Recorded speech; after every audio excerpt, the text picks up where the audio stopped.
আসসালামু আলাইকুম ওয়া রাহমাতুল্লাহি ওয়া বারাকাতুহু। আশা করি আপনারা সকলে ভালো আছেন। বন্ধুরা, আজকের এই ভিডিওতে আমরা বলবো যে হযরত ফাতেমা রাদিয়াল্লাহু তাআলা আনহু এর জন্য জান্নাত থেকে পোশাক আসা এবং তার একজন ইহুদি বান্ধবীর বিয়েতে যেভাবে জান্নাতি পোশাক পরে গিয়েছিলেন সেই সম্পর্কে একটি বিস্ময়কর সত্য ঘটনা, যা শুনে আপনার মন ছুঁয়ে যাবে ইনশাআল্লাহ। তাই ভিডিওটি একেবারে শেষ পর্যন্ত দেখবেন।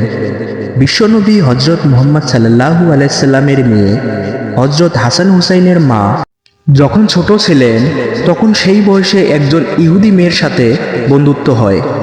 বন্ধুত্ব হওয়ার পর প্রায় 12 বছর পার হয়ে যায়। তারপর একদিন সেই ইহুদি মেয়েটির বাবা তার মেয়েকে বলে যে সে তার জন্য একজন স্বামী নির্বাচন করেছেন। ছেলেটি হলো শিল্পপতির ইহুদির ছেলে। বাবা মেয়েকে জিজ্ঞেস করলেন, মা, তুমি কি এই বিয়েতে রাজি? মেয়েটি বলল, বাবা, এই উত্তরটি আমি কালকে দিব, আজকের রাতে আমাকে সময় দিন, আমি একটু ভেবে দেখি। মেয়েটি তার বাবার কাছে সময় নিয়ে আর কোনো দিকে তাকালো না। হযরত ফাতেমা রাদিয়াল্লাহু তাআলা আনহুর কাছে চলে গেলেন। মেয়েটি ফাতেমা রাদিয়াল্লাহু তাআলা আনহুর কাছে এসে বলল, হে বোন, তোমার সাথে আমার দীর্ঘ 12 বছরের সম্পর্ক, তুমি কখনো আমাকে ভুল পরামর্শ দাওনি। বাবা একজন ছেলের সাথে আমার বিয়ে ঠিক করে ফেলেছে এবং তিনি আমাকে তার সাথে বিয়ে দিতে চান। এখন তুমি আমাকে বলো যে আমি সেই বিয়েতে রাজি হব কিনা। ফাতেমা রাদিয়াল্লাহু তাআলা আনহু বললেন, তোমার বাবা যেহেতু বিয়ে ঠিক করেছেন সেহেতু তুমি বিয়েতে রাজি হয়ে যাও। তখন মেয়েটি ফাতেমা রাদিয়াল্লাহু তাআলা আনহুকে বললেন যে, হে বোন, আমি একটি শর্তে এই বিয়েতে রাজি হতে পারি, যদি তুমি আমার বিয়েতে উপস্থিত থাকো। তুমি জানো আমি তোমাকে কতটা ভালোবাসি। তখন ফাতেমা রাদিয়াল্লাহু তাআলা আনহু বললেন, তোমরা ইহুদি এবং আমরা মুসলমান, আর তুমি জানো ইহুদিরা মুসলমানদের খুব একটা সহ্য করতে পারে না, সুতরাং এটা কখনো সম্ভব না। আমি যদি তোমার বিয়েতে উপস্থিত থাকি তাহলে মুসলিমরা আমার বাবাকে নিয়ে ঠাট্টা করবে এবং লজ্জিত করবে। এছাড়াও ইহুদি সম্প্রদায়ের মধ্যেও তুমি প্রশ্নের সম্মুখীন হবে।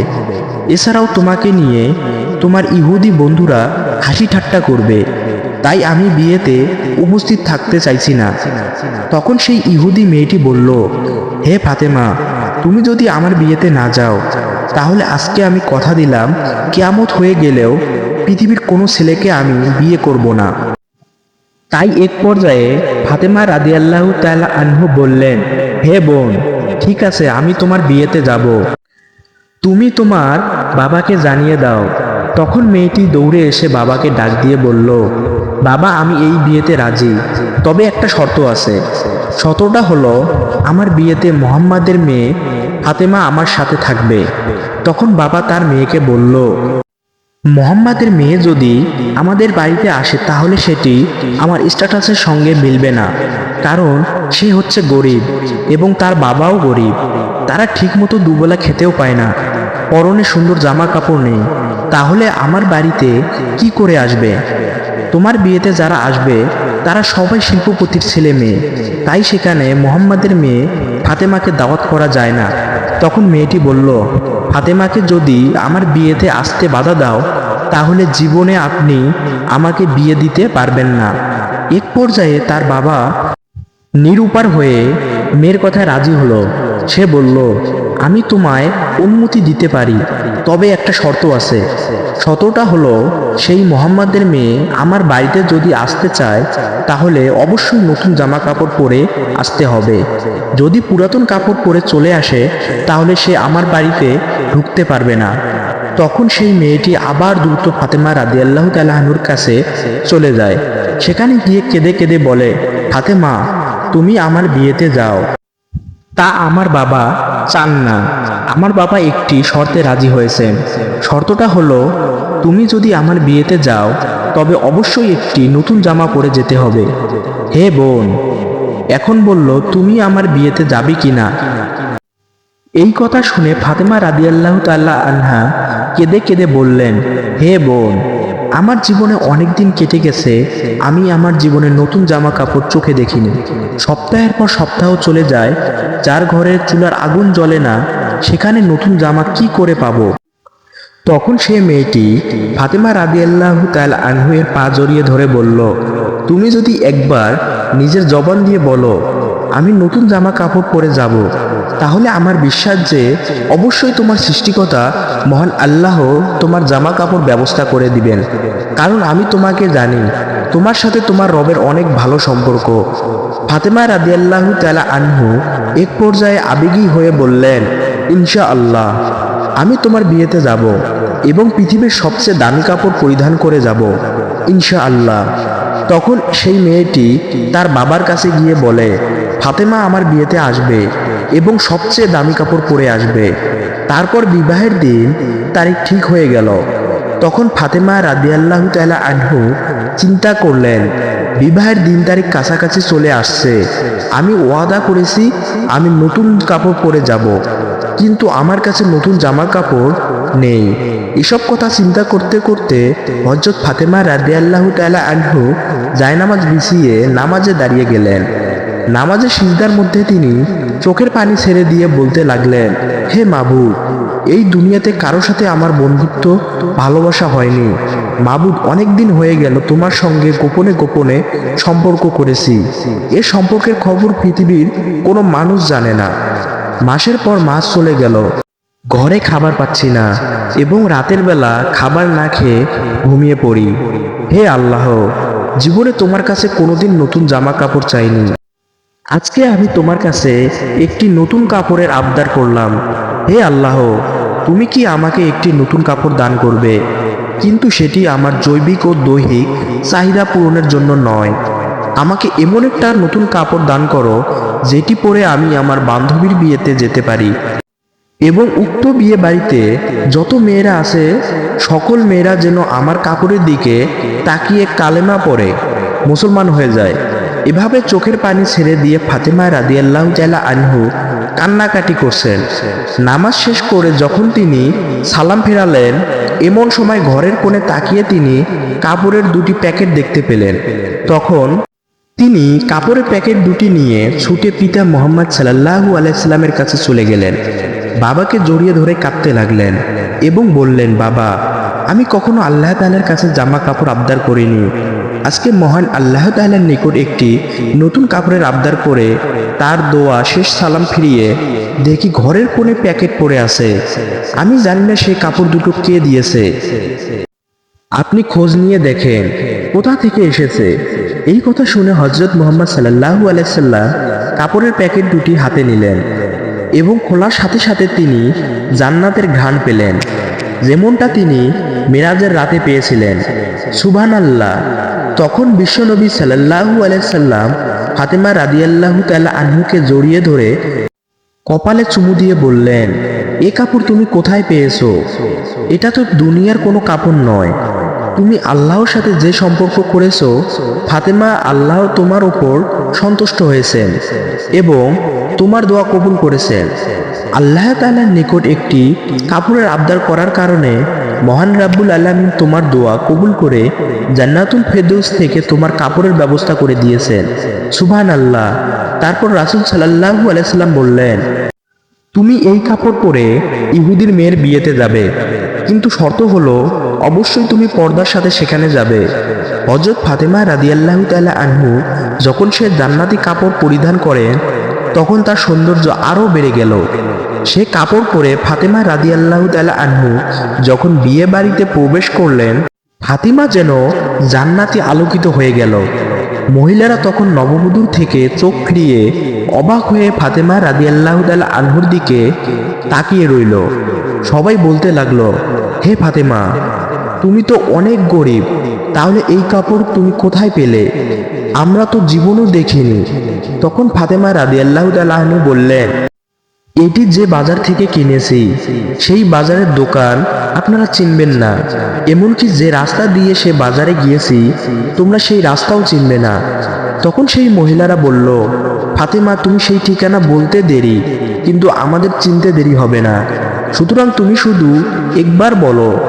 তখন ফাতেমা রাদিয়াল্লাহু তাআলা আনহু বললেন, বোনেরা আমার, আমি যে বাজার থেকে এবং যে দোকান থেকে কাপড়টা ক্রয় করেছি সে বাজারে কোনো সাধারণ রাস্তা দিয়ে যাওয়া যায় না।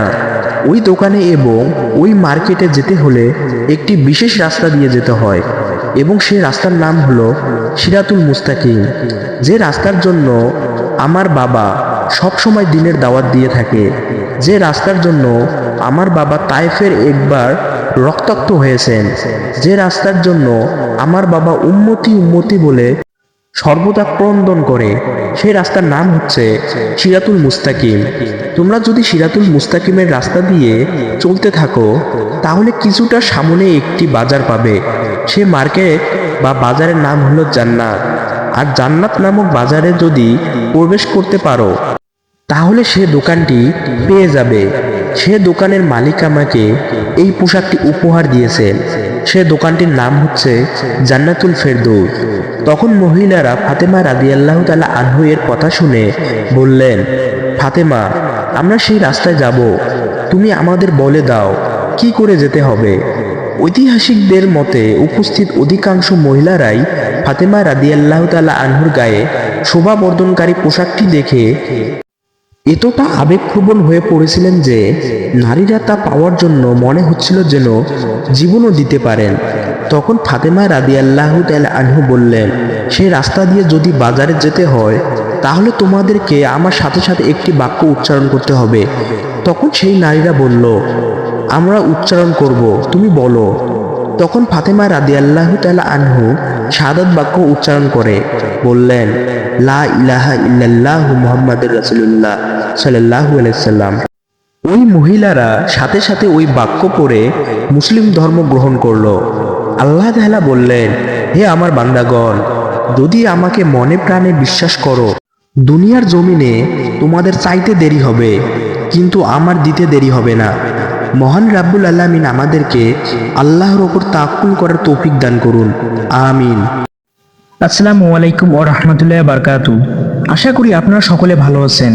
বন্ধুরা, আজকে এই ভিডিওতে আমরা হযরত ইব্রাহিম আলাইহিস সালাম আল্লাহর আদেশে তার প্রিয় পুত্র ইসমাইল আলাইহিস সালামকে কুরবানি করা এবং প্রকৃতপক্ষে কি ঘটেছিল সেদিন সেই সম্পর্কে একটি বিস্ময়কর সত্য ঘটনা আপনাদের সামনে উপস্থাপন করা হলো, যা শুনে আপনার মন ছুঁয়ে যাবে ইনশাআল্লাহ। তাই চলুন আজকের এই ভিডিও শুরু করা যাক। একদা হযরত ইব্রাহিম আলাইহিস সালাম স্বপ্নে দেখলেন যে কে যেন তাকে বলছে, হে আল্লাহর দোস্ত, আপনি আল্লাহর রাস্তায় কুরবানি করুন। নবীর প্রতি স্বপ্নের আদেশ ওহীর সমতুল্য। তাই হযরত ইব্রাহিম আলাইহিস সালাম স্বপ্নে কোরবানির আদেশ পেয়ে অস্থির হয়ে উঠলেন। অনেক চিন্তা ভাবনা করে তিনি দুম্বা ও উট কোরবানি করে দিলেন। দ্বিতীয় রাত্রে তিনি আবারও স্বপ্নে দেখলেন কেউ একজন তাকে বলছেন, হে নবী, আপনি আল্লাহর রাস্তায় কোরবানি করুন। এবারও নবী 200 উট কোরবানি করলেন। অতঃপর তিনি তৃতীয় রাতেও তিনি একই স্বপ্ন দেখলেন। তৃতীয়বারেও তিনি 200 উট কোরবানি করলেন। চতুর্থ রাতেও তিনি আবারও স্বপ্নে দেখলেন যে কে যেন তাকে বলছেন, হে আল্লাহর দোস্ত, আপনি আল্লাহর রাস্তায় আপনার প্রিয় বস্তুকে কোরবানি করুন। এবারের স্বপ্ন দেখে তিনি বুঝতে পারলেন যে প্রিয় বস্তু তার সন্তান হযরত ইসমাইল আলাইহিস সালাম নির্বাসিত মাতার নিকট থাকে। কেননা হযরত ইসমাইল আলাইহিস সালাম জন্মের পর হযরত ইব্রাহিম আলাইহিস সালাম তার স্ত্রী হযরত হাজেরা ও কলিজার টুকরা ছেলেকে আল্লাহ তাআলার নির্দেশে কাবাঘরের নিকটবর্তী সাফা ও মারওয়ার পাহাড়ের পদদেশে নির্জন স্থানে সামান্য খেজুরের এক মশক পানি সহ রেখে এসেছিলেন। তাই নবী তাদের সঙ্গে তেমন সম্পর্ক পর্যন্ত রাখেন না।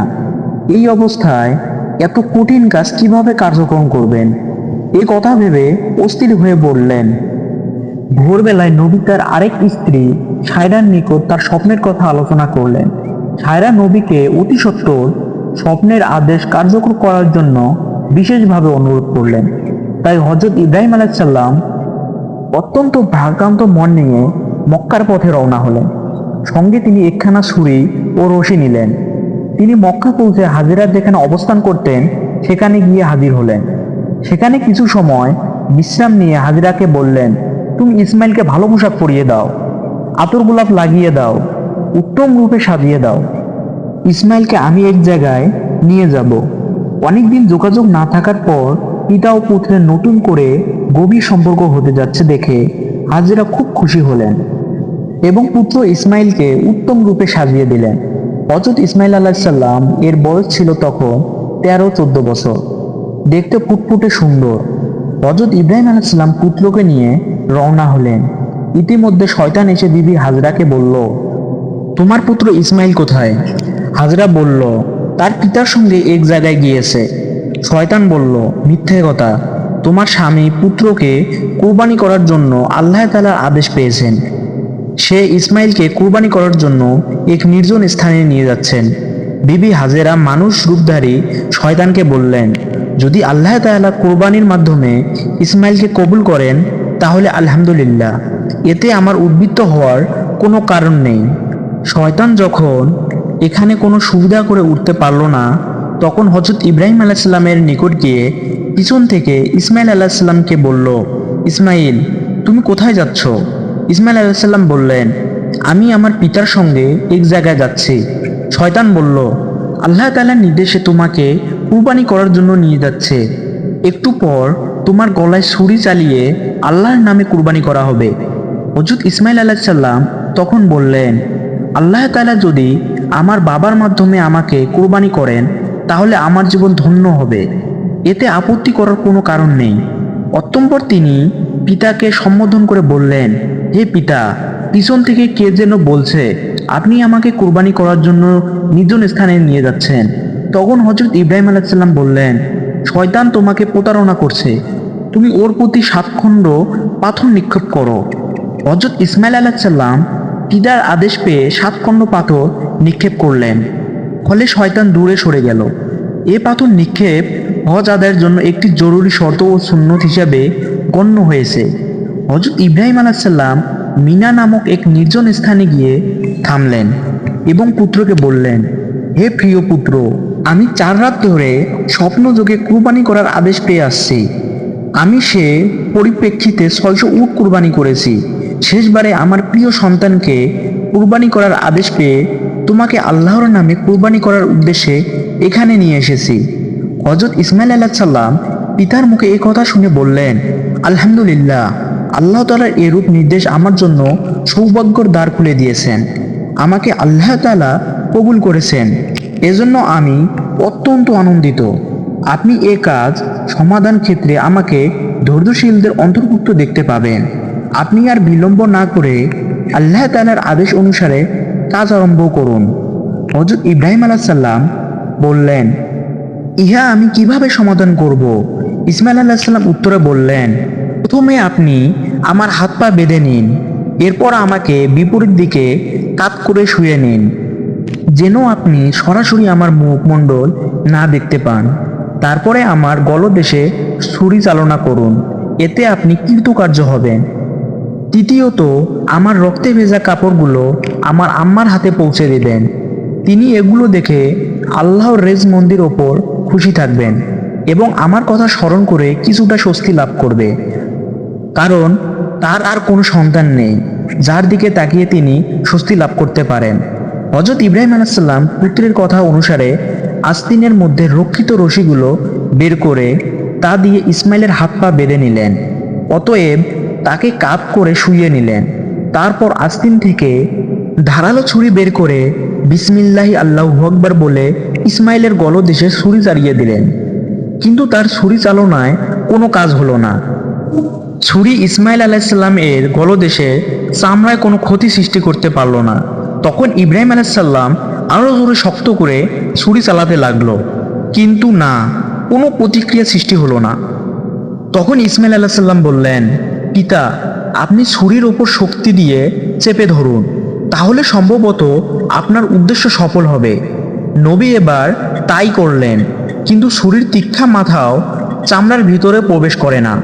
তখন ইব্রাহিম আলাইহিসসালাম রাগ করে ছুরি দূরে নিক্ষেপ করলেন। তখন ছুরি বলে উঠল, হে ইব্রাহিম আলাইহিসসালাম, তুমি আমাকে ইসমাইল আলাইহিসসালাম গলা কাটার জন্য একবার বলো, কিন্তু মহান রাব্বুল আলামিন আমাকে 10 বার বারণ করেছেন। অতএব তোমার কথার গুরুত্ব দিব না আল্লাহ তাআলার কথার গুরুত্ব দিব? অতএব তুমি অন্য প্রস্তাব গ্রহণ করো। হযরত ইসমাইল আলাইহিসসালাম ও হযরত ইব্রাহিম আলাইহিসসালাম উভয় ছুরির কথা শুনলেন। ইসমাইল আলাইহিসসালাম তখন পিতাকে বললেন, হে প্রিয় পিতা, সন্তানের মুখের দিকে তাকিয়ে জবাই করা অত্যন্ত কঠিন কাজ। এ কাজ হয়তো আল্লাহ তাআলা পছন্দ করছেন না। অতএব আপনি কাপড় দিয়ে আপনার চোখ দুটি বেঁধে নিন, যাতে আমার চেহারা আপনি দেখতে না পান। তখন আপনার চেষ্টা অবশ্যই কাজে আসবে। হযরত ইব্রাহিম আলাইহিস সালাম হযরত ইসমাঈল আলাইহিস সালামের পরামর্শ অনুসারে নিজ চক্ষু দুটি বেঁধে নিলেন এবং পূর্বের মতো ইসমাইলকে কাত করে শুইয়ে দিলেন। অতঃপর বিসমিল্লাহি আল্লাহু আকবার বলে ছুরি চালালেন। এবার ছুরি সহজে চলল। কলকল করে রক্ত প্রবাহিত হয়ে জবাইয়ের কার্যক্রম সমাধান হলো। আল্লাহ তাআলা তার নবীর শেষ পরীক্ষা সফলতা দেখে সন্তুষ্ট হলেন, যার পরিণামে আল্লাহ তাআলা জিবরাইল আলাইহিস সালাম মারফতে বেহেশত থেকে আনা এক দুম্বাকে জবাই মুহূর্তে ইসমাইল আলাইহিস সালাম এর স্থলে শুইয়ে দিয়ে ইসমাইল আলাইহিস সালামকে একটু দূরত্বে দাঁড় করিয়ে রাখলেন, যার সামান্য লেজ মাত্র নবীর পক্ষে সম্ভব হয়নি। হযরত ইব্রাহিম আলাইহিস সালাম জবাইয়ের কাজ সুষ্ঠুভাবে সম্পূর্ণ হয়েছে ভেবে আলহামদুলিল্লাহ পাঠ করলেন এবং চোখের কাপড় খুলে ফেললেন। তখন তিনি যা দেখলেন তা তিনি বিশ্বাস করতে পারছেন না। তাই তিনি একবার চোখ দুটি হাত দিয়ে মুছে চতুর্দিকে তাকালেন। বাস্তব দৃশ্য ভালোভাবে দেখে তিনি ক্ষণিকক্ষণ নিস্তব্ধ হয়ে দাঁড়িয়ে রইলেন। হযরত ইসমাঈল আলাইহিস সালামও নির্বাক। তিনি পিতার দিকে তাকিয়ে রইলেন। ক্ষণিক পরে পিতা পুত্রের কাছে গিয়ে তাকে বুকে জড়িয়ে ধরলেন এবং দু চোখের পানি ছড়িয়ে দিয়ে পাঠ করলেন, সুবহানাকা আল্লাহুম্মা।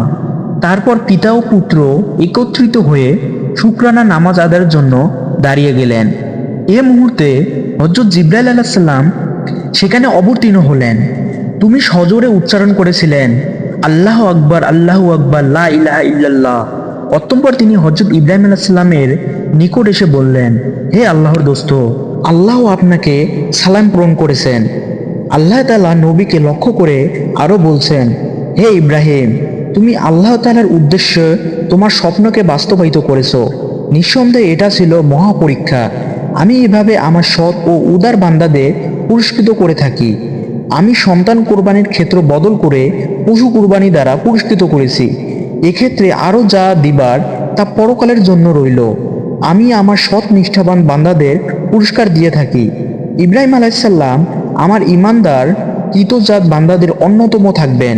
হযরত ইব্রাহিম আলাইহিস সালাম আল্লাহ তাআলার প্রেরিত সুসংবাদ শুনে অত্যন্ত খুশি হলেন এবং তার দরবারে শুকরিয়া আদায় করলেন। অতঃপর তিনি ইসমাঈল আলাইহিস সালামকে নিয়ে বিবি হাজরার নিকট চলে গেলেন। সেখানে গিয়ে হাজরাকে সমস্ত ঘটনা খুলে বললেন। হাজরা তখন আল্লাহ তাআলার শুকরিয়া আদায় করলেন। আসসালামু আলাইকুম ওয়া রাহমাতুল্লাহ। আশা করি আপনারা সবাই ভালো আছেন। বন্ধুরা, আজকে আমরা এই ভিডিওতে বলবো যে নবীজি সাল্লাল্লাহু আলাইহি ওয়াসাল্লাম এর পুত্রের মৃত্যুর দিন যে অলৌকিক ঘটনা ঘটেছিল সেই সম্পর্কে একটি বিস্ময়কর ঘটনা, যা শুনে আপনি অবাক হয়ে যাবেন। তাই ভিডিওটি একেবারে শেষ পর্যন্ত দেখুন। মারিয়াম কিপ্তিয়ার ঘরে নবীজি হযরত মুহাম্মদ সাল্লাল্লাহু আলাইহি ওয়াসাল্লামের এক পুত্র সন্তানের জন্ম হয়। বহুকাল অপেক্ষার পর একজন পুত্র সন্তান লাভ করে। সেদিন রাসূল সাল্লাল্লাহু আলাইহি ওয়াসাল্লাম ছিলেন পৃথিবীর সবচেয়ে সুখী মানুষ। তাই পিতৃপুরুষ হযরত ইব্রাহিম আলাইহিস সালামের নাম অনুসারে তিনি তার ওই ফুটফুটে শিশুপুত্রের নাম রাখেন ইব্রাহিম। অতঃপর আরবের সংস্কৃতি অনুযায়ী তার জন্য একজন দুধমাতা ঠিক করা হয় এবং তাকে দুধমাতা উম্মে সাইফের কাছে পাঠিয়ে দেওয়া হয়। নবীজি সাল্লাল্লাহু আলাইহি সাল্লাম ইব্রাহিমের দুধমাতাকে একটি বকরি প্রদান করেছিলেন, যেন তার পুত্রের লালন পালনে কোনো ব্যাঘাত সৃষ্টি না হয়। কিন্তু আল্লাহ পাকের ইচ্ছা ছিল ভিন্ন। হয়তো প্রিয় হাবিব তার প্রভুর প্রতি কতটা সন্তুষ্ট তার পরীক্ষা নিতে তিনি পাঠিয়েছিলেন। এই ফুটফুটে শিশু সন্তানকে জন্মের মাত্র 2 বছর পর দুধমাতা উম্মে সাইফের কাছ থেকে খবর আসে মা মারিয়াল কিপ্তিয়ার নিকট অসুস্থ হয়ে পড়েছে পুত্র ইব্রাহিম। এই দুঃখজনক খবর শুনে সন্তানকে নিজের গৃহে নিয়ে আসেন এবং দিনরাত সেবা করতে থাকেন। কিন্তু কিছুতেই তার উন্নতি হয় না, বরং ক্রমশই খারাপ হতে থাকে। ইব্রাহিমের শারীরিক অবস্থা একেবারে গুরুতর। তখন খবর পাঠানো হয় রাসূল সাল্লাল্লাহু আলাইহি সাল্লামের নিকট। এই সংবাদ বজ্রপাতের মতো আঘাত হানে রাসূল সাল্লাল্লাহু আলাইহি সাল্লামের হৃদয়। ক্ষণিকের জন্য তার পা দুটি শরীরের ভার বহন করতে অক্ষম হয়ে পড়ে। তাই আব্দুর রহমান ইবনে আউফা রাদিয়াল্লাহু এর কাঁধে হাত রেখে কম্পিত হয়ে তিনি ছুটে যান মারিয়া আল কিপ্তিয়ার ঘরে। সেখানে গিয়ে আল্লাহর নবী যখন তার শিশু পুত্রকে কোলে তুলে নেন, ততক্ষণে মৃত্যু পথযাত্রী শিশু ইব্রাহিম। পুত্রের বিচ্ছেদ বেদনায় আশঙ্কা তাকে অসাড় করে তোলে। তার চোখ অশ্রুতে ভরে ওঠে আর নিঃশ্বাস রুদ্ধ হয়ে ওঠে। শ্বাসরুদ্র কণ্ঠে তিনি বললেন, হে ইব্রাহিম, আল্লাহর ইচ্ছার বিরুদ্ধে আমরা আজ তোমার কোনো উপকার করতে পারবো না। নবীজির চোখ থেকে গড়িয়ে পড়ে অশ্রুধারা, অবিরাম কান্নায় ভেঙে পড়েন। মারিয়া আল কিপ্তিয়া অতঃপর পিতার কোলে শায়িত শিশুটিকে ধীরে ধীরে মৃত্যুর কোলে ঢলে পড়ে। নবীজি সাল্লাল্লাহু আলাইহি সাল্লাম প্রিয় পুত্রের মুখের দিকে তাকিয়ে উচ্চারণ করেন বিষাদ বাক্য, হে ইব্রাহিম, যদি নিশ্চিত না জানতাম যে আমরা পুনরায় মিলিত হব, তাহলে আজ তো আমরা তোমার জন্য আরো বেশি দুঃখ পেতাম। এক মুহূর্ত পর যখন শিশু পুত্রের হৃদয় স্পন্দন বন্ধ হয়ে যায়, তখন তিনি বললেন, হে ইব্রাহিম, আজ আমাদের চোখ অশ্রুতে পূর্ণ, আজ আমাদের হৃদয় ব্যথায় কাতর, কিন্তু আমাদের প্রভুকে খুশি করা ছাড়া আমাদের আর কিছুই করার নেই। হে আমার পুত্র, আজ আমাদের শোকের সাগরে ফেলে তুমি চলে গেলে। পুত্র ইব্রাহিমের মৃত্যুতে মারিয়া আল কিপ্তিয়ার ঘরে সেদিন মাথম উঠেছিল। লোকেরা দলে দলে ছুটে আসতে থাকে মারিয়ার ঘরের নিকট। আর তখনই ঘটে এক বিস্ময়কর ঘটনা। লোকেরা দেখতে পায় ধীরে ধীরে কি এক অন্ধকার যেন গ্রাস করে নিচ্ছে প্রকৃতিকে। অতঃপর আকাশের দিকে তাকিয়ে তারা দেখে এক অন্ধকার ছায়া গ্রাস করে নিচ্ছে সূর্যকে। লোকেরা চিৎকার করে ওঠে, তারা বলে, নবীজির পুত্র মারা গিয়েছে। তোমরা দেখো, ইব্রাহিমের মৃত্যুতে সূর্যকে ঢেকে নিয়েছে। ইমানদার ব্যক্তিরা কাফেরদেরকে বলল, নবী পুত্রের মৃত্যুতে প্রকৃতিতে অন্ধকার নেমে এসেছে, তবু কি তোমরা বিশ্বাস করবে না? তিনি আল্লাহর সত্য নবী। অবিশ্বাসীদের কেউ কেউ বলে উঠল, সত্যি তিনি আল্লাহর নবী। সারা মদিনায় ছড়িয়ে ফেলল এই সংবাদ, নবী পুত্রের মৃত্যুর কারণে সূর্য অন্ধকারে ডুবে গেছে, নিশ্চয়ই তিনি আল্লাহর সত্য নবী। মারিয়া আল কিপ্তিয়ার ঘরে শোকে আচ্ছন্ন। নবীজি সাল্লাল্লাহু আলাইহি সাল্লামের কানে পৌঁছে গেল এই কথা। নিজের পুত্রের বিয়োগ বেদনায় তিনি কাতর ছিলেন, তথাপি তিনি উঠে দাঁড়ালেন এবং নিজেকে চাদরে আবৃত করলেন। অতঃপর তিনি মসজিদে গেলেন। তার সূর্যের আলো প্রকাশিত হওয়ার আগ পর্যন্ত 2 রাকাত নামাজ আদায় করলেন। অতঃপর তিনি লোকদেরকে ডেকে বললেন, শোনো হে লোক সকল, কারো মৃত্যু বা জন্মের কারণে সূর্য বা চন্দ্র গ্রহণ হয় না। এরা আল্লাহর অসংখ্য নিদর্শন। এর মধ্যে 2টি নিদর্শন, কাজেই তোমরা যখন সূর্যগ্রহণ হতে দেখবে তখন সালাত আদায় করবে। আল্লাহর নবী ছিলেন সত্যের প্রতীক। কখনো কোনোদিন একটিবারের জন্য তার মুখ দিয়ে মিথ্যা উচ্চারিত হয়নি। তিনি শুনলেন লোকেরা তার পুত্রের মৃত্যুকে সূর্যগ্রহণের কারণ হিসাবে বর্ণনা করছে। নবী হিসাবে বিশ্বাস করত না, তারাও তাকে বিশ্বাস করতে শুরু করেছে। নিঃসন্দেহে এতে তার অনুসারী সংখ্যা বৃদ্ধি পাবে, কিন্তু তিনি জানতেন তাদের এই বিশ্বাসের ভিত্তি মিথ্যা। তাই তিনি তার সাথীদেরকে বললেন, আমার পুত্র মারা গিয়েছে আল্লাহর ইচ্ছায়, আর সূর্যগ্রহণ আল্লাহ পাকের এক প্রাকৃতিক নিদর্শন। তোমরা এই দুইকে এক করে লোকদের কাছে বর্ণনা করবে না আর তাদের বিভ্রান্ত করবে না। মিথ্যার ওপর ভিত্তি করে তোমরা আমাকে কিংবা আমার পুত্রকে দেবতার আসনে বসাবে না। আমি আল্লাহর সত্য নবী, কিন্তু মিথ্যার ওপর ভিত্তি করে কখনো সত্য প্রতিষ্ঠিত হয় না। অতীতে বহুবার সূর্যগ্রহণ ঘটেছে, ভবিষ্যতেও ঘটবে, তবে এর সাথে কারো মৃত্যু বা জন্মের সম্পর্ক নেই। যারা ধর্মের নামে গুজব করে, মিথ্যা রটিয়ে নিজেদের বৈষয়িক স্বার্থ উদ্ধার করে, নিঃসন্দেহে নবীজি মুহাম্মদ সাল্লাল্লাহু আলাইহি সাল্লামের ঘটনা তাদের জন্য শিক্ষা। আর তাদের জন্য শিক্ষা যারা নবী মুহাম্মদ সাল্লাল্লাহু আলাইহি সাল্লামের ইসলামকে মিথ্যাবাদী বলে সাব্যস্ত করতে চায়। আল্লাহ তাআলা আমাদের সবাইকে সঠিক পথে পরিচালিত করুন, আমিন। আসসালামু আলাইকুম রহমতুল্লাহ। আজকে আমরা জানবো ফিরআউন তরমুজ চোর থেকে কিভাবে মিশরে বাদশা হয়েছিল। ফিরআউন তখন নিঃস্ব দেউলিয়া, ঋণে জর্জরিত। ঋণ পরিশোধ করার ভয়ে ঘরের মধ্যে লুকিয়ে পড়ত। অতঃপর একে একে পাওনাদার ফিরআউনের বাড়িতে আসতে থাকে। ফিরআউন ছিল খুবই চতুর ও প্রতারক, বাটপার। তাই সে ঘরের মধ্যে থাকলেও ঘরের দরজাটা খোলা রাখত, যাতে পাওনাদাররা বোঝে ঘরে কেউ নেই। দিনের পর দিন পাওনাদাররা সেখানে আসে, কিন্তু ফিরআউনকে পায় না। ফ্রাউন একা একা ভাবতে থাকে, এভাবে আর কতদিন নিজেকে লুকিয়ে রাখবো, নিজেকে প্রতিষ্ঠিত করতেই হবে। তখন মিশর ছিল অর্থনৈতিক দিক থেকে বিশ্বের সেরা। অত্যম্পর ফ্রাউন পাওনাদারের ভয়ে গভীর রাতে বলক থেকে মিশরের উদ্দেশ্যে লুকিয়ে লুকিয়ে রওনা দেন। সারা রাত অনেক পথ অতিক্রম করার পর শেষ পর্যন্ত মিশরে পৌঁছালো। কিছু দূর যাবার পর তার বন্ধু হামানের সাথে দেখা হলো। তাকে দেখা মাত্রই হামান জিজ্ঞেস করলো, প্রিয় বন্ধু, তুমি এখানে কেন? তোমার কি অবস্থা? তখন ফ্রাউন বলল, বন্ধু হামান, আমি খুব অসুবিধার মধ্যে আছি। ঋণের ভয়ে লুকিয়ে পালিয়ে এসেছি। চারিদিকে ঋণে জর্জরিত। এখন একটা কাজের প্রয়োজন। তখন হামান বলল, ফ্রাউন, আমারও একই অবস্থা। অত্যন্তপর হামান ও ফ্রাউন কাজের সন্ধানে বেরিয়ে পড়ল। কিছুক্ষণ অতিক্রম করার পর খিদায় ও তৃষ্ণায় কাতর হয়ে পড়েছিল। দূরে লক্ষ্য করে দেখলো একটি লোক তরমুজ খেতে তরমুজ কাটার কাজ করছিল। তখন হামান ধীরে ধীরে তরমুজ ক্ষেতের সামনে গিয়ে বলল, চাচা যান, আমরা খুব ক্ষুধার্ত, আমাদের একটা তরমুজ খেতে দিবেন? এই কথা শোনা মাত্রই লোকটি তরমুজ খেতে দিল। হামান ও ফ্রাউন পেট ভরে তরমুজ খেয়ে তৃপ্তি পেল। তরমুজ ক্ষেতের মালিক তাদেরকে জিজ্ঞেস করলো, তোমাদেরকে তো আগে কখনো দেখিনি, তোমরা কে আর কোথা থেকে এসেছো? তখন ফ্রাউন বলল, আমরা ভিনদেশী বলক থেকে এসেছি কাজের সন্ধানে। তরমুজ ক্ষেতের মালিক ভাবলো, আমার কাজের লোক দরকার, তাই সে তাদেরকে বলল, তোমরা কাজ করবে? হামান বলল, অবশ্যই কাজ করব। তখন তরমুজ ক্ষেতের মালিক ভাবলো, আমার সাথে কাজ করতে গেলে সৎভাবে কাজ করতে হবে, চুরি করা যাবে না।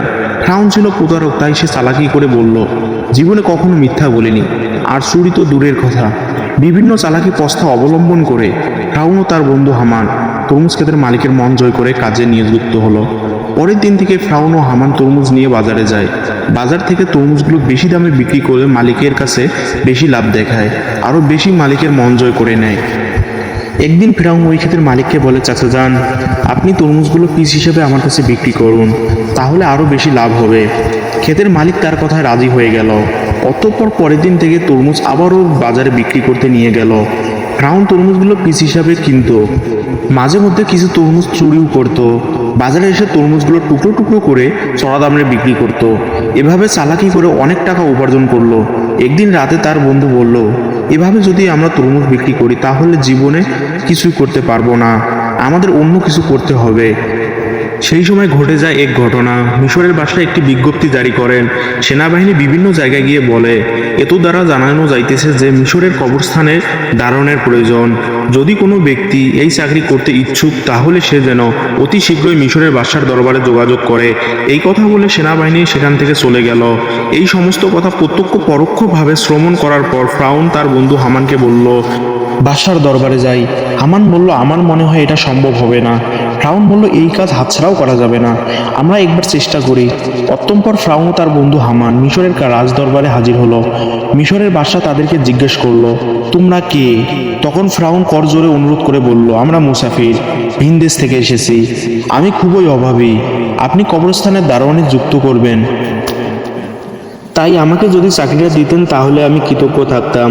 মিশরের বাদশা ফ্রাউনকে দেখে মনে মনে ভাবলো, তার তো শরীর স্বাস্থ্য ভালো, চেহারাও ভালো, সে পারবে। এই ভেবে কবরস্থানের দারোয়ানের চাকরিতে ফ্রাউনকে নিযুক্ত করলো। পরের দিন থেকে ফ্রাউন দারোয়ানের চাকরিতে নিযুক্ত হলো। দিনরাত ফ্রাউন কবরস্থানে দাঁড়িয়ে থাকে। একটি ছোট ঘরে ফ্রাউন ও তার বন্ধু হামান একসাথে বসবাস করে।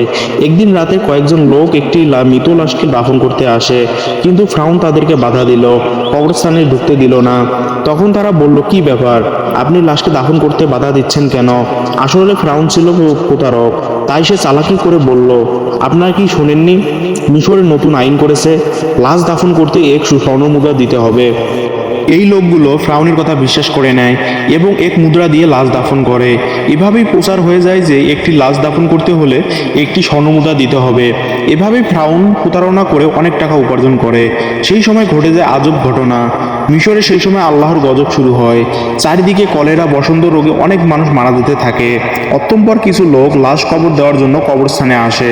তখন ফ্রাউন আরও চালাকি করে বলল, মিশরে নতুন আইন করেছে, যদি কোনো ব্যক্তি কলেরা, বসন্ত থেকে মারা যায় 2 স্বর্ণমুদ্রা দিয়ে লাশ দাফন করতে হবে।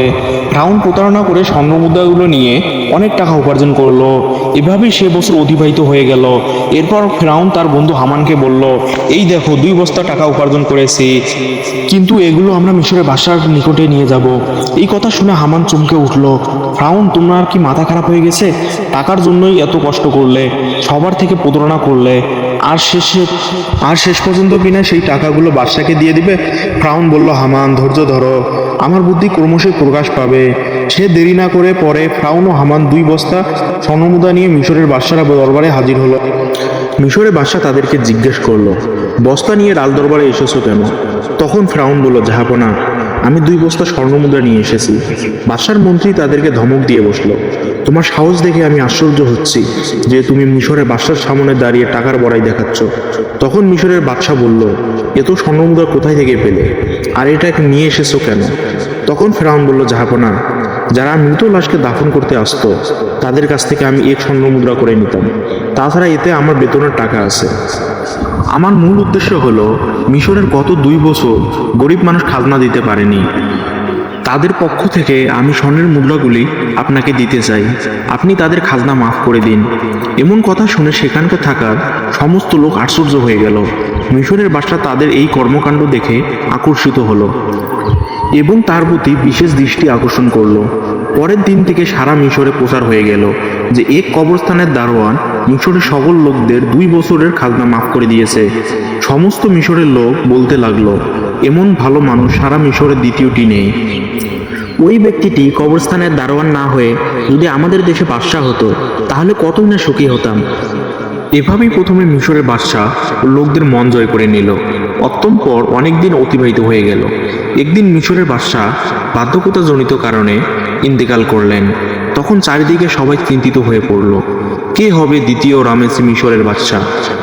কয়েকদিন পর রাজদরবারে একটি জরুরি মিটিংয়ের আয়োজন করা হলো। সেখানে থাকা বিশিষ্ট জ্ঞানী ব্যক্তিদের মধ্য থেকে একজন বলল, এইভাবে তো মিশরের বাদশা আসন খালি রাখা যাবে না। কে হবে মিশরের বাদশা? আপনারা সবাই আলোচনা করে জানান। তখন সেখানে থাকা একজন বলল, হুজুর, আমাদের মনে হয় যে ছেলেটি কবরস্থানের দারোয়ান অর্থাৎ ফ্রাউন, তার যেমন স্বাস্থ্য তেমনি প্রকার বুদ্ধি, তাছাড়াও সে অনেক ভালো, জনগণের কথা বলে, আমাদের মনে হয় তাকে বাদশা করা উচিত। তখন সে বিশিষ্ট জ্ঞানী ব্যক্তিটি বলল, ঠিক আছে, তবে তাই হোক। তাদের অনুমতিতে ফ্রাউন হলো মিশরের বাদশা। যে লোকটি একদিন তরমুজ বিক্রি করত কবরস্থানের দারোয়ান ছিল, ভাগ্যের পরিবর্তনে আজ সে সমগ্র মিশরের বাদশা। যে লোকটি একদিন তরমুজ বিক্রি করত কবরস্থানের দারোয়ান ছিল, ভাগ্যের পরিবর্তনে আজ সে সমগ্র মিশরের বাদশা। আসলে ফ্রাউন যে কত নিকৃষ্ট মানুষ ছিল তা কারো জানা ছিল না। এদিকে ফ্রাউন মিশরের বাদশা হওয়ার পরে আবারও বিভিন্ন চালাকি ও প্রতারক করে তার বন্ধু হামানকে মন্ত্রী বানিয়ে দেয়। একদিন ফ্রাউন রাজদরবারে বসেছিল। তিনি হঠাৎ করে ঘোষণা করলেন, সমগ্র মিশরে গত 1 বছরে কোনো খাজনা দিতে হবে না, এই সমস্ত খাজনা ফ্রাউনের তরফ থেকে মাফ করা হবে। এই খবর পেয়ে সমগ্র বিশ্বের সাধারণ গরিব মানুষ ভীষণ খুশি হলো। অতঃপর ফ্রাউন ও হামান ছাড়া যখন কেউ ছিল না, তখন হামান বলল, বন্ধু ফ্রাউন, তুমি যদি সমস্ত খাজনা মাফ করে দাও তাহলে বাদশাহী চলবে কিভাবে? ফ্রাউন বলল, হামান ধৈর্য ধরো, এরপর আমি এমন এক বুদ্ধি করব যে সারা জীবন আমরাই হব সমগ্র বিশ্বের বাদশা। এমন কোনো শক্তি নেই যে আমাদেরকে হারাবে, তার জন্য বুদ্ধির প্রয়োজন। এই কথা বলে তারা দুজন একে একে চলে গেল। পরের দিন থেকে সারা মিশরে ফ্রাউনের নাম আলোচিত হতে লাগলো। এই সময় হামান ফ্রাউনকে ডেকে বলল, বন্ধু ফ্রাউন, তুমি যদি সারা জীবন বাদশা থাকতে চাও তাহলে কিছু কাজ অবশ্যই প্রয়োজন। তখন ফ্রাউন বলল, কি সেই কাজ? এরপর হামান একে একে সব বলে দিল। অতঃপর ফ্রাউন রাজদরবারে জরুরি মিটিংয়ের আয়োজন করলো। তখন ফ্রাউন বলল, আজ থেকে সমগ্র মিশরে কোনো শিক্ষা ব্যবস্থা থাকবে না, সমগ্র পাঠশালা বন্ধ করে দেওয়া হবে। ফেরাউন রাজকীয় ফরমান জারি করলো, মিশরে কোনো ব্যক্তি শিক্ষা নিতেও দিতে পারবে না। যদি কোনো ব্যক্তি এই হুকুম অমান্য করে তাহলে তাকে হত্যা করা হবে। সারা মিশরে যারা ছোট ছোট পাথরের মূর্তি বানিয়ে পূজা করত সেগুলো ভেঙে দিয়ে ফ্রাউনের মূর্তি বানাতে বলে।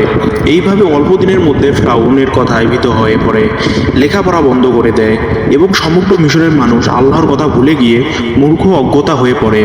মানুষ সম্পূর্ণরূপে চতুর্ঙ্গ জন্তুর মতো হয়ে পড়ল। এরপর ফ্রাউন ব্যাপক অহংকারী হয়ে পড়ল। নিজেকে এত বড় মনে করতে লাগলো যে অহংকারে পরিণত হয়ে নিজেকে খোদা দাবি করলো। দিনের পর দিন জনগণের ওপর খাজনার পরিমাণ বাড়িয়ে দিল, অন্যায় অত্যাচার বেড়ে গেল।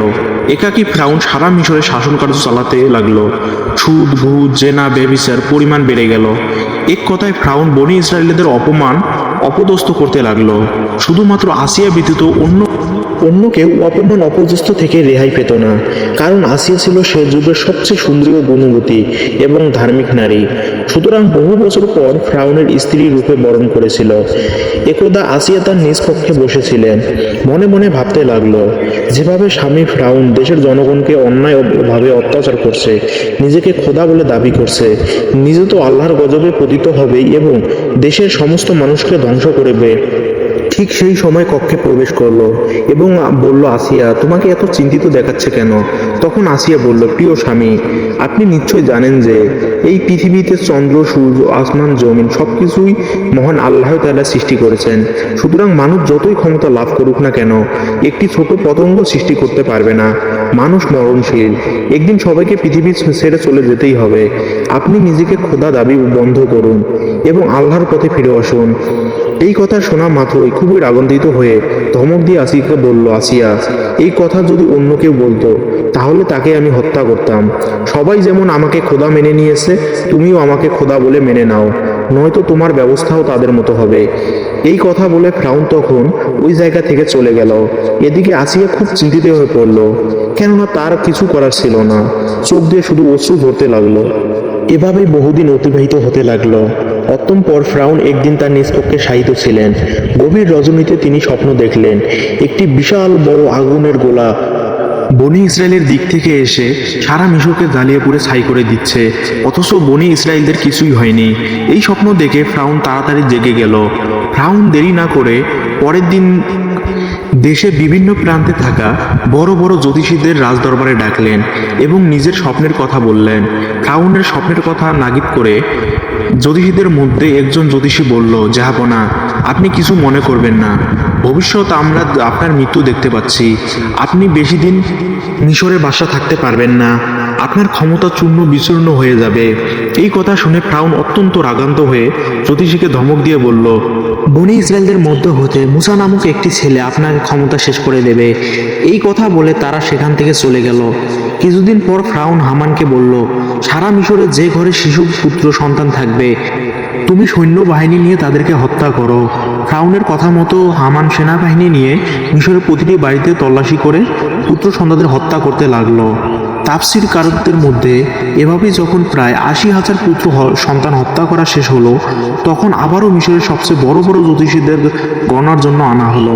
অত্যম্পর জ্যোতিষীরা বলল, জাহাপনা, আমরা গণনা করে দেখতে পাচ্ছি আপনি যতগুলো পুত্র সন্তানকে হত্যা করেছেন তার মধ্যে মুসা নামক সেই ছেলেটি নেই। তখন ফ্রাউন বলল, ভালো করে গণনা করো। এবার জ্যোতিষীরা বলল, জাহাপনা, আমরা গণনা করে দেখতে পাচ্ছি আপনি যতই তাকে হত্যা করার চেষ্টা করেন না কেন তাকে হত্যা করতে পারবেন না। মুসা নামক সেই ছেলেটি আপনার ক্ষমতা চূর্ণ বিচূর্ণ করে দিবে। সেই ছেলেটি এখন শিশু।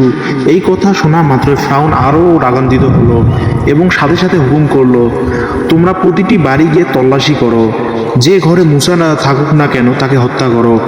এই খবর সারা মিশরে ছড়িয়ে পড়ল। তখন হযরত মুসা আলাইহিস সালাম এর আম্মাজান খুবই চিন্তিত হয়ে পড়লেন, কিভাবে তার শিশু মুসাকে বাঁচাবে। ঠিক ওই সময় তার কন্যা মরিয়ম নদীর চরে ছাগল চড়াচ্ছিল। ভালো করে লক্ষ্য করে দেখলো হামান সহ তার অনেক সৈন্যবাহিনী তাদের বাড়ির দিকে যাচ্ছে। এটা দেখার পর মরিয়ম দ্রুত তার বাড়িতে, ফ্রাউনের সৈন্যবাহিনী আমাদের বাড়ির দিকে আসতেছে, আমার ভাই মুসাকে তুমি বাঁচাও। এই কথা শুনে হযরত মুসা আলাইহিস সালামের আম্মা একেবারে হতভম্ব হয়ে পড়লেন। তিনি কিছুতেই বুঝতে পারছে না কি করবে। ততক্ষণে ফ্রাউনের সৈন্যবাহিনী তাদের বাড়ি ঘিরে ফেলেছে। এমন সময় আল্লাহ রাব্বুল আলামিন গাইবী আওয়াজের মাধ্যমে বলল, মুসার আম্মা যান, তুমি দেরি করো না, তোমার পুত্র মুসাকে জ্বলন্ত চুলায় রেখে দিয়ে আসো। হযরত মুসা আলাইহিস সালামের আম্মাজান এর আর দেরি না করে জ্বলন্ত চুলায় সে মুসা আলাইহিস সালামকে রেখে দিলেন। আর তখন হঠাৎ করে ফ্রাউনের সৈন্যবাহিনী ঘরের মধ্যে প্রবেশ করলো। তারা বলল, আমরা খবর পেয়েছি তোমার ঘরে মুসা নামক পুত্র সন্তান আছে, আমাদের কাছে দিয়ে দাও। তখন আম্মাজান বলল, এই দেখুন, আমার তো কন্যা সন্তান, যদি আমার ঘরে মুসা থাকে তাহলে তোমরা খুঁজে বের করো। তারপর ফ্রাউনের সৈন্যবাহিনী ঘরের এদিক ওদিক তন্ন তন্ন করে খুঁজতে লাগলো, কিন্তু তারা পেল না। অবশেষে চলে গেল। এরপর হযরত মুসা আলাইহিস সালামের আম্মাজান ওই জ্বলন্ত চুলার কাছে গিয়ে দেখলো মুসা আলাইহিস সালাম বেঁচে আছে, জ্বলন্ত আগুনের মধ্যেও খেলা করছে। আল্লাহর কুদরতে হযরত মুসা আলাইহিস সালাম এর একটি পশমও আগুনে পড়েনি। হযরত মুসা আলাইহিস সালাম আল্লাহর দরবারে শুকরিয়া আদায় করলেন এবং বললেন, হে আল্লাহ, তুমি সমস্ত কিছুর মালিক, সমস্ত প্রশংসা তোমারই। আল্লাহ গো, তুমি আমার পুত্র মুসাকে বাঁচিয়েছো। অতঃপর হযরত মুসা আলাইহিস সালামের আম্মাজান একদিন রাতে স্বপ্নে দেখলেন আল্লাহ রাব্বুল আলামিন বলছেন, তুমি একটা কাঠের সিন্দুক তৈরি করো। হযরত মুসা আলাইহিস সালামকে ওই সিন্দুকের মধ্য দিয়ে নীল নদে ভাসিয়ে দাও। এদিকে আল্লাহ রাব্বুল আলামিন হযরত জিবরাইল আলাইহিস সালামকে ডেকে বললেন, হে জিবরাইল, তুমি যাও মুসা আলাইহিস সালামের আম্মাজানকে সাহায্য করো। এই নির্দেশ পেয়ে হযরত জিবরাইল আলাইহিস সালাম মুসা নবীর বাড়িতে গিয়ে আসতে লাগলেন। হযরত মুসা আলাইহিস সালাম এর আম্মাজান নিজের ঘরের সামনে খুবই চিন্তিত ছিলেন। এমন সময় একজন দরবেশ তার বাড়িতে এসে হাজির হলেন। তখন মুসা নবীর আম্মাজান বললেন, আপনি কে? আপনাকে তো চিনলাম না। তখন তিনি নিজের পরিচয় গোপন রাখে, আমি একজন কাঠমিস্ত্রি, আপনার কি কোনো কাঠের জিনিস তৈরি করতে হবে? সেই সাথে মুসা নবীর আম্মা বলল, অবশ্যই, আমার একটা কাঠের সিন্দুক তৈরি করতে হবে। আর এভাবেই আল্লাহ তাআলা সেদিন জিবরাইল আলাইহিস সালামের মাধ্যমে মুসা আলাইহিস সালামের আম্মাজানকে সিন্দুক বানিয়ে সাহায্য করছিল। অতঃপর মুসা আলাইহিস সালামকে নীল নদে ভাসিয়ে দিলেন। আল্লাহর কি কুদরত! নীল নদের স্রোত যেদিকে যায় মুসা আলাইহিস সালাম এর কাঠের সিন্দুক স্রোতের বিপরীত দিকে যায়। এভাবে ভাসতে ভাসতে হযরত মুসা আলাইহিস সালাম এর কাঠের সিন্দুক ফিরআউনের রাজবাড়ির দরবার গিয়ে পৌঁছালো। সেখানে উপস্থিত ছিল ফিরআউন ও তার স্ত্রী মা আসিয়া এবং তার দাসদাসী। সিন্দুকটি দেখা মাত্রই মা আসিয়া এগিয়ে এলো। মা আসিয়া সিন্দুকটি খুলে দেখলো একটি ফুটফুটে কচি শিশু, তার ললাটে নূরের আলো চমকাচ্ছে। এত সুন্দর শিশু জীবনে কখনো দেখিনি। তাই দেরি না করে মা আসিয়া মুসা আলাইহিস সালামকে কোলে তুলে নিল এবং ফিরআউনের কাছে গিয়ে বলল, দেখুন কত সুন্দর শিশু, এই শিশুটাকে আমি লালন পালন করব। এটা শুনে ফিরআউন বলল, না, এই শিশু হয়তো আমার শত্রু হবে। এটা বনে ইসরায়েলদের মধ্য থেকে কোনো এক শিশু হতে পারে, একে আমি হত্যা করব। তখন মা আসিয়া বলল, কি বলছেন এটা? যদি বনি ইসরায়েলদের মধ্যে কোনো শিশু হতো, নদী স্রোতের উল্টো দিকে কিভাবে আসলো? এটা তো ওই দিক থেকে যাওয়ার কথা ছিল। এই কথাটি শুনে ফিরআউন আর কিছু বলল না, শুধু বললেন, ঠিক আছে, এই শিশুকে লালন পালন করতে পারো। অতঃপর মা আসিয়া হযরত মুসা আলাইহিস সালামকে নিয়ে রাজদরবারে প্রবেশ করলেন। ফিরআউন তখন মুসা আলাইহিস সালামকে কোলে তুলে নিল নিজের সন্তানের রূপে আদর করার জন্য। চুম্বন করতে যাবে ওই সময় হযরত মুসা আলাইহিস সালাম আল্লাহর হুকুমে ওই শিশু কচি হাতে এত জোরে ফিরআউনকে চড় মারল যেন রাজদরবার কেঁপে গেল। মনে হলো যেন ভূমিকম্প শুরু হয়ে গেছে। তখন ফিরআউনের মনে সন্দেহ হলো। তখন মনে মনে বলতে লাগলো, নিশ্চয়ই এই শিশু সাধারণ কোনো শিশু নয়, এই শিশুকে পরীক্ষা করতেই হবে। তখন ফিরআউন একজনকে বলল, যাও কিছুটা স্বর্ণ আনো আর তার সাথে আগুন নিয়ে আসো, এই শিশুকে পরীক্ষা করব। সেখানে থাকা উপস্থিত সবাই হতবাক হয়ে গেল। এই লোকটি যখন আগুন নিয়ে আসলো, ঠিক ওই সময় আল্লাহ রাব্বুল আলামিন হযরত জিবরাইল আলাইহিস সালামের মাধ্যমে হযরত মুসা আলাইহিস সালামের হাত আগুনের দিকে বাড়িয়ে দিল আর মুসা আলাইহিস সালাম চিৎকার করে কাঁদতে লাগলো। তখন আসিয়া বলল, আপনার মতো কঠিন হৃদয় আর নিষ্ঠুর পৃথিবীতে কেউ নেই। এই কচি শিশু কি আগুন আর স্বর্ণের পার্থক্য জানে? অতঃপর ফিরআউন মনে সন্দেহ মুছে গেল।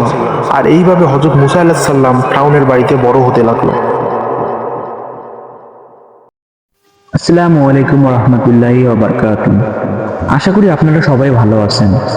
বন্ধুরা, আজকে আমরা এই ভিডিওতে বলবো যে হযরত মুসা আলাইহিস সালাম কেন এবং কি কারণে ইসরাইল আলাইহিস সালামকে চর মেরে তার চোখ কানা করে দিয়েছিলেন, সে সম্পর্কে এক বিস্ময়কর ঘটনা যা শুনে আপনার মন ছুঁয়ে যাবে ইনশাআল্লাহ। তাই ভিডিওটি শেষ পর্যন্ত দেখুন। হযরত মুসা আলাইহিস সালাম ছিলেন বনী ইসরায়েলের একজন কিতাবধারী নবী।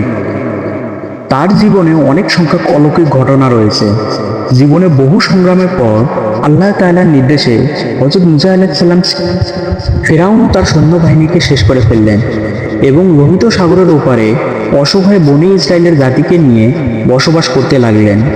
এর মধ্যে ঘটে যায় বিভিন্ন ঘটনা, অতিবাহিত হয় সময়ের পর সময়। ইতিমধ্যে তিনি আল্লাহ তাআলার দেয়া সমস্ত আদেশ দায়িত্ব সহকারে পালন করেছেন। এবার বিশ্রামের পালা। তাছাড়া মুসা আলাইহিস সালামের বয়স হয়েছে অনেক। তখন তিনি নিজ দায়িত্বে মুসা আলাইহিস সালামের ওপর দায়িত্ব অর্পণ করেন, নিজে কিছুটা বিশ্রাম গ্রহণ করার জন্য। শরীরে শক্তি প্রায় শেষ হয়ে এসেছে। বয়স বাড়লে এমনই মনে হয়, এটা স্বাভাবিক। মনে মনে ভাবে অতীতের বহু কথা। এমন সময় হঠাৎ করেই মালাকুল মউত বা আজরাইল ফেরেশতা এসে সালাম দিলেন। হযরত মুসা আলাইহিস সালাম তখন আজরাইল ফেরেশতাকে জিজ্ঞেস করলেন, আপনি কি আমার জান কবজ করার জন্য এসেছেন? আজরাইল আলাইহিস সালাম বললেন, জি হ্যাঁ। আল্লাহ তাআলার প্রভাবিত স্বাভাবিক নিয়ম অনুসারে আপনার জান কবজ করার সময় এসে গেছে। হযরত মুসা আলাইহিস সালাম জিজ্ঞেস করলেন, আপনি কি আমার জান মুখ দিয়ে বের করে নেবেন? অথচ এই মুখ দিয়ে আমি আল্লাহ তাআলার সাথে সরাসরি কথা বলেছি। তখন আজরাইল আলাইহিস সালাম বললেন, তাহলে চোখ দিয়ে বের করে নেব? হযরত মুসা আলাইহিস সালাম বললেন, এই চক্ষু দ্বারা আমি আল্লাহর দূর দর্শন করেছি। তখন আজরাইল আলাইহিস সালাম বললেন, তবে নাক দিয়ে নিব? হযরত মুসা আলাইহিস সালাম বললেন, আল্লাহর দিদার মুহূর্তে যে পরিবেশের বেহেশতের সুগান আমি এই নাক দিয়ে নিয়েছি। হযরত আজরাইল আলাইহিস সালাম বললেন, আমি এত কথার জবাব দিতে আসিনি, সময় শেষ, অতএব আমার যেভাবে ইচ্ছা সেভাবে আমি জান কবজ করব। হযরত মুসা আলাইহিস সালাম আজরাইল আলাইহিস সালামের কথায় প্রচণ্ড রেগে গেলেন এবং বেয়াদব বলে তার গালে সদরে একটি থাপ্পড় দিলেন। ফলে আজরাইল আলাইহিস সালামের চোখ দুটি বের হয়ে গেল এবং সঙ্গে সঙ্গে কানা হয়ে গেল। আজরাইল আলাইহিস সালাম এই অবস্থায় সোজাসুজি আল্লাহর দরবারে চলে গেলেন এবং আল্লাহর নিকট তিনি সমস্ত ঘটনা খুলে বললেন। আল্লাহ তাআলা আজরাইলের চক্ষু দুটি ঠিক করে দিয়ে বললেন, আমার নবীদের মধ্যে মুসার মাথায় এত গরম ও মেজাজওয়ালা নবী আর দ্বিতীয় কেউ নেই। অতএব তার জান কবজের বিষয় আমি নিজেই দেখব, আর তার কাছে যেতে হবে না। কয়েকদিন পরে আল্লাহ তাআলা ওহী মারফতে হযরত মুসা আলাইহিস সালামকে বললেন, হে মুসা, তুমি যদি একটি মেষের পশমের সংখ্যার পরিমাণ বছর হায়াতে আজ করো, তবে আমি তোমার জন্য তা পূরণ করে দেব। তুমি যত বছর পৃথিবীতে বসবাস করতে চাও, তুমি তত বছর পৃথিবীতে বসবাস করতে পারবে। হযরত মুসা আলাইহিস সালাম এই কথা শুনে ভাবলেন, তারপরে তো অবশ্যই মৃত্যুবরণ করতে হবে, আর এই দীর্ঘ বছরগুলো পৃথিবীতে কষ্ট করে কাটাতে হবে, যেমনটি ইতিপূর্বেই কাটাতে হয়েছে। অতএব সবচেয়ে নিরাপদ স্থান আল্লাহ তাআলার সান্নিধ্য লাভ করা, এটি অনেক উত্তম। তাই তিনি বললেন, আল্লাহ, আমার নির্ধারিত হায়াতের পরে আমি তোমার সান্নিধ্য লাভ করতে চাই। আমি যে তোমাকে বড্ড বেশি ভালোবাসি, তোমার নৈকট্য আমার কামনা করি। তবে হে প্রভু, আমাকে পৃথিবীতে থেকে বিদায় গ্রহণের পূর্বে আর একবার তুর পাহাড়ের তোমার দর্শন দাও। আমার এই শেষ আবেদনটুকু তুমি কবুল করো। আল্লাহ তাআলা হযরত মুসা আলাইহিস সালামের আবেদন মঞ্জুর করে তাকে তুর পাহাড়ের যাত্রার নির্দেশ দিলেন। মুসা আলাইহিস সালাম কাল বিলম্ব না করে সোজা তুর পাহাড়ে গিয়ে পৌঁছালেন। সেখানে আল্লাহ তাআলা নূরের তাজাল্লি দর্শন করলেন এবং তার সাথে সরাসরি কথোপকথন করলেন। সর্বশেষে হযরত মুসা আলাইহিস সালাম আল্লাহর দরবারে আরজ করলেন, আপনি আমার অবাধ্য কওমের প্রতি আর কোনো গজব নাজিল না করে তাদেরকে রহমতের ছায়াতলে আশ্রয় দিন এবং তাদেরকে রুজি দানের ব্যবস্থা করুন, তারা যেন অনাহারে মৃত্যুবরণ না করে। তখন আল্লাহ তাআলা হযরত মুসা আলাইহিস সালামের আবেদনের প্রেক্ষিতে বললেন, আমি আল্লাহ ঈমানদার, নাফরমান ও কাফের ও জিদদের জানোয়ারের প্রতিপালক ও রিজিকদাতা। আমি কাউকে উপবাস রাখি না, যে যেখানে আছে আমি তাকে সেখানেই তার রিজিক পৌঁছায় দেই। এই কথার পরে আল্লাহ তাআলা হযরত মুসা আলাইহিস সালামকে পাহাড়ের উপর তার লাঠি দ্বারা আঘাত করতে বললেন। ফলে যখন হযরত মুসা আলাইহিস সালাম পাহাড়ের উপর লাঠি দিয়ে আঘাত করলেন, তখন সেখান থেকে একটি নদী হয়ে গেল। আল্লাহ তাআলা পুনরায় নদীর উপর লাঠি দিয়ে আঘাত করতে বললেন। তিনি আঘাত করার পর দেখলেন একখানা পাথর নদীর উপর দিয়ে ভেসে আসছে। আল্লাহ তাআলা আবার পাথরের উপর লাঠি দিয়ে আঘাত করতে বললেন। ফলে তিনি যখন আঘাত করলেন, তখন দেখা গেল পাথরের মধ্যে থেকে একটি ফড়িং বের হয়ে এসেছে, আর তার মুখে এক টুকরো কাঁচা ঘাস। এই দৃশ্য দেখে হযরত মুসা আলাইহিস সালাম সেখানে সিজদায় পতিত হলেন। কিছুক্ষণ পরে আল্লাহ তাআলার পক্ষ থেকে নবীকে সালাম প্রদান করে বিদায় দিয়ে হযরত মুসা আলাইহিস সালাম তুর পাহাড় থেকে নেমে একটু অগ্রসর হয়ে দেখলেন 7 জন লোক কবর খনন করছে। তখন নবী তাদেরকে জিজ্ঞেস করলেন, ভাইয়েরা আমার, তোমরা এই নির্জন এলাকায় কার কবর খুঁজছো? তখন বললেন, আমরা একজন মহৎ ব্যক্তির কবর খনন করছি, আপনি আমাদের সাথে এই সওয়াবের কাজে শরীক হতে পারেন। তখন হযরত মুসা আলাইহিসসালাম তাদের সাথে কিছু কবর খননের কাজ করলেন। এরপর এদের মধ্যে একজন বললেন, হে নবী, যার জন্য আমরা এই কবর খনন করছি সে দৈর্ঘ্য প্রস্থ আপনার মতো, তাই আপনি একবার কবরটি মাপার জন্য নিজে ওখানে শুয়ে একটু পরীক্ষা করে দেখুন। হযরত মুসা আলাইহিসসালাম তাদের কথায় কবরে নেমে শুয়ে পড়লেন। বললেন, হে খোদা, কত নিঝুম এই জায়গাটি, তুমি আমার জন্য এই জায়গাটি কবুল করো। হযরত মুসা আলাইহিসসালামের আবেদনের সাথে সাথে একজন ফেরেশতা এসে তাকে একটি আপেল খেতে দিল। বিসমিল্লাহ বলে যখন তিনি আপেল খেতে আরম্ভ করলেন তখন তার জান কবজ হয়ে গেল। ইন্না লিল্লাহি ওয়া ইন্না ইলাইহি রাজিউন। তখন উপস্থিত ফেরেশতারা হযরত মুসা আলাইহিসসালামকে কবর থেকে উঠিয়ে ওযু ও গোসল করাতে লাগলেন, জানাজা পড়ালেন এবং তাকে পুনরায় সে কবরে দাফন করে ফেললেন। কোনো মানুষ জানতে পারল না যে হযরত মুসা আলাইহিসসালামের দাফন কোথায় হয়েছে। বনী ইসরায়েলরা তার কবরের অস্তিত্ব অনুসন্ধান করে বিফল হয়েছে। মনুষ্য জাতির জন্য তার কবরের অস্তিত্ব আজও অজানা রয়ে গেছে। তিনি পৃথিবীতে আনুমানিক 150 বছর বেঁচে থেকে আল্লাহর সান্নিধ্য লাভ করেন। স্বপ্নে দেখলেন যে কে যেন তাকে বলছে, হে আল্লাহর দোস্ত, আপনি আল্লাহর রাস্তায় কুরবানি করুন। নবীর প্রতি স্বপ্নের আদেশ ওহীর সমতুল্য। তাই হযরত ইব্রাহিম আলাইহিস সালাম স্বপ্নে কোরবানির আদেশ পেয়ে অস্থির হয়ে উঠলেন। অনেক চিন্তা ভাবনা করে তিনি দুম্বা ও উট কোরবানি করে দিলেন। দ্বিতীয় রাত্রে তিনি আবারও স্বপ্নে দেখলেন কেউ একজন তাকে বলছেন, হে নবী, আপনি আল্লাহর রাস্তায় কোরবানি করুন। এবারও নবী 200 উট কোরবানি করলেন। অতঃপর তিনি তৃতীয় রাতেও তিনি একই স্বপ্ন দেখলেন। তৃতীয়বারেও তিনি 200 উট কোরবানি করলেন। চতুর্থ রাতেও তিনি আবারও স্বপ্নে দেখলেন যে কে যেন তাকে বলছেন, হে আল্লাহর দোস্ত, আপনি আল্লাহর রাস্তায় আপনার প্রিয় বস্তুকে কোরবানি করুন। এবারের স্বপ্ন দেখে তিনি বুঝতে পারলেন যে প্রিয় বস্তু তার সন্তান হযরত ইসমাইল আলাইহিস সালাম নির্বাসিত মাতার নিকট থাকে। কেননা হযরত ইসমাইল আলাইহিস সালাম জন্মের পর হযরত ইব্রাহিম আলাইহিস সালাম তার স্ত্রী হযরত হাজেরা ও কলিজার টুকরা ছেলেকে আল্লাহ তাআলার নির্দেশে কাবাঘরের নিকটবর্তী সাফা ও মারোয়ার পাহাড়ের পদদেশে নির্জন স্থানে সামান্য খেজুরের এক মশক পানি সহ রেখে এসেছিলেন। তাই নবী তাদের সঙ্গে তেমন সম্পর্ক পর্যন্ত রাখেন না।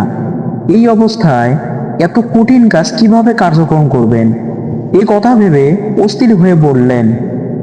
ভোরবেলায় নবী তার আরেক স্ত্রী সায়রার নিকট তার স্বপ্নের কথা আলোচনা করলেন। সায়রা নবীকে অতি সত্বর স্বপ্নের আদেশ কার্যকর করার জন্য বিশেষভাবে অনুরোধ করলেন। তাই হযরত ইব্রাহিম আলাইহিস সালাম অত্যন্ত ভারাক্রান্ত মন নিয়ে মক্কার পথে রওনা হলেন। সঙ্গে তিনি একখানা ছুরি ও রশি নিলেন। তিনি মক্কা পৌঁছে হাজেরা যেখানে অবস্থান করতেন সেখানে গিয়ে হাজির হলেন। সেখানে কিছু সময় বিশ্রাম নিয়ে হাজেরাকে বললেন, তুমি ইসমাইলকে ভালো পোশাক পরিয়ে দাও, আতর গোলাপ লাগিয়ে দাও, উত্তম রূপে সাজিয়ে দাও। ইসমাইলকে আমি এক জায়গায় নিয়ে যাব। অনেকদিন যোগাযোগ না থাকার পর পিতা ও পুত্রের নতুন করে গভীর সম্পর্ক হতে যাচ্ছে দেখে হাজেরা খুব খুশি হলেন এবং পুত্র ইসমাইলকে উত্তম রূপে সাজিয়ে দিলেন। হযরত ইসমাইল আলাইহিস সালাম এর বয়স ছিল তখন 13-14 বছর, দেখতে ফুটফুটে সুন্দর। হযরত ইব্রাহিম আলাইহিস সালাম পুত্রকে নিয়ে রওনা হলেন। ইতিমধ্যে শয়তান এসে বিবি হাজরাকে বলল, তোমার পুত্র ইসমাইল কোথায়? হাজরা বলল, তার পিতার সঙ্গে এক জায়গায় গিয়েছে। শয়তান বলল, মিথ্যে কথা, তোমার স্বামী পুত্রকে কুরবানি করার জন্য আল্লাহ তাআলার আদেশ পেয়েছেন। সে ইসমাইলকে কুরবানি করার জন্য এক নির্জন স্থানে নিয়ে যাচ্ছেন। বিবি হাজেরা মানুষ রূপধারী শয়তানকে বললেন, যদি আল্লাহ তাআলা কুরবানির মাধ্যমে ইসমাইলকে কবুল করেন তাহলে আলহামদুলিল্লাহ, এতে আমার উদ্বৃত্ত হওয়ার কোনো কারণ নেই। শয়তান যখন এখানে কোনো সুবিধা করে উঠতে পারল না, তখন হযরত ইব্রাহিম আলাইহিস সালামের নিকট গিয়ে পিছন থেকে ইসমাইল আলাইহিস সালামকে বলল, ইসমাইল, তুমি কোথায় যাচ্ছ? ইসমাইল আলাইহিস সালাম বললেন, আমি আমার পিতার সঙ্গে এক জায়গায় যাচ্ছি।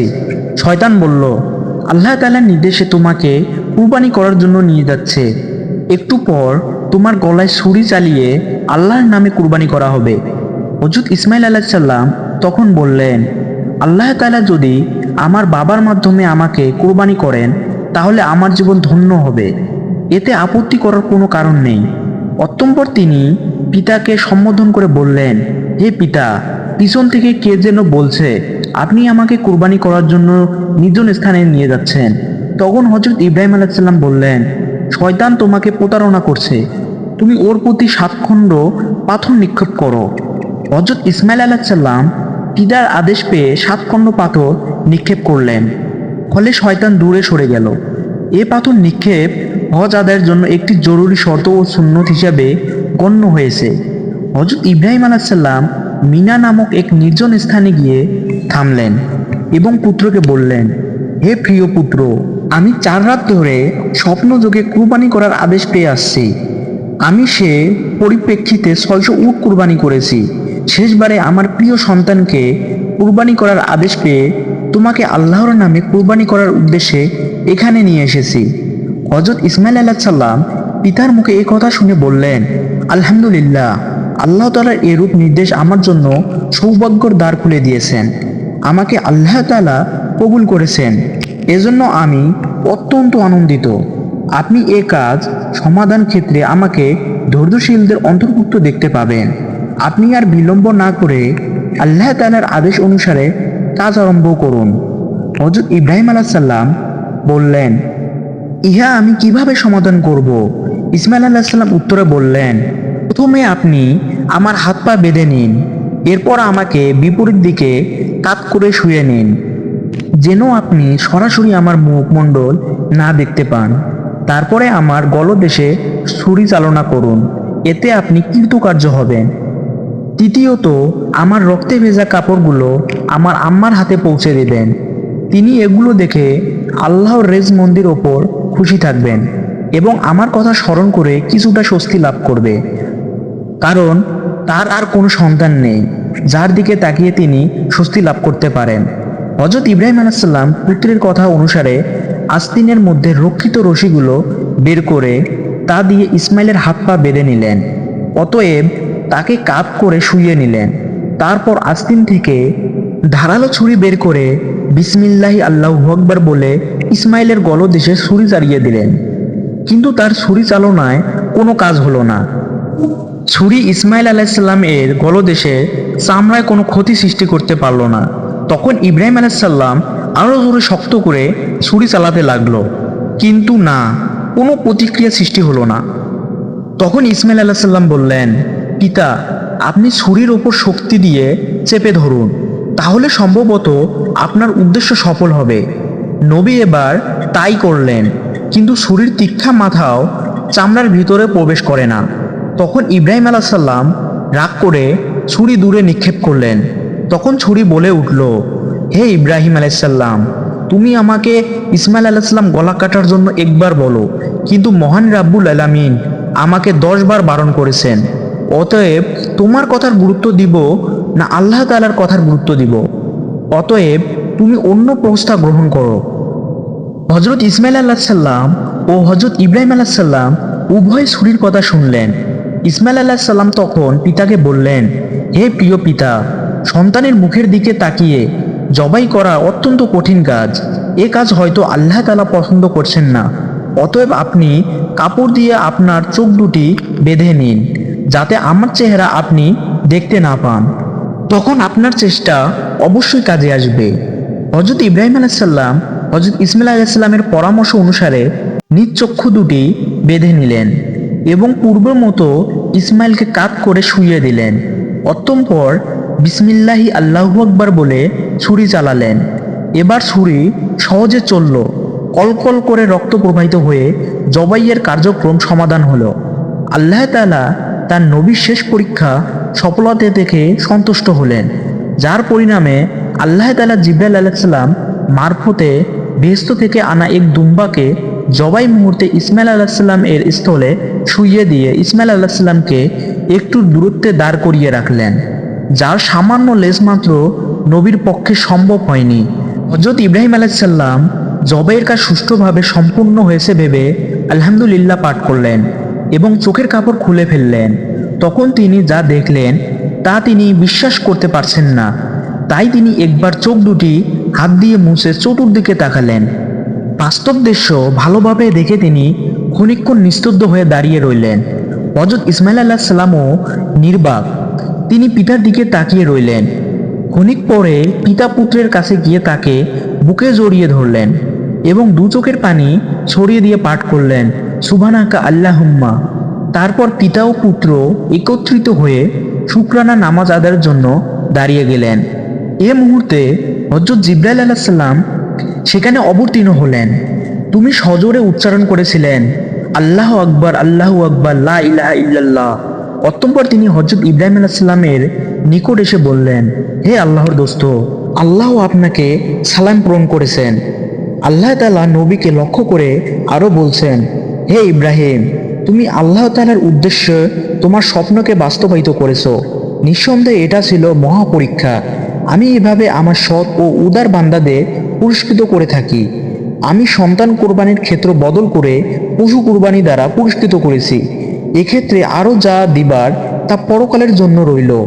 আমি আমার সৎ নিষ্ঠাবান বান্দাদের পুরস্কার দিয়ে থাকি। ইব্রাহিম আলাইহিস সালাম আমার ইমানদার কৃতজাত বান্দাদের অন্যতম থাকবেন। হযরত ইব্রাহিম আলাইহিস সালাম আল্লাহ তাআলার প্রেরিত সুসংবাদ শুনে অত্যন্ত খুশি হলেন এবং তার দরবারে শুকরিয়া আদায় করলেন। অতঃপর তিনি ইসমাইল আলাইহিস সালামকে নিয়ে বিবি হাজরার নিকট চলে গেলেন। সেখানে গিয়ে হাজরাকে সমস্ত ঘটনা খুলে বললেন। হাজরা তখন আল্লাহ তাআলার শুকরিয়া আদায় করলেন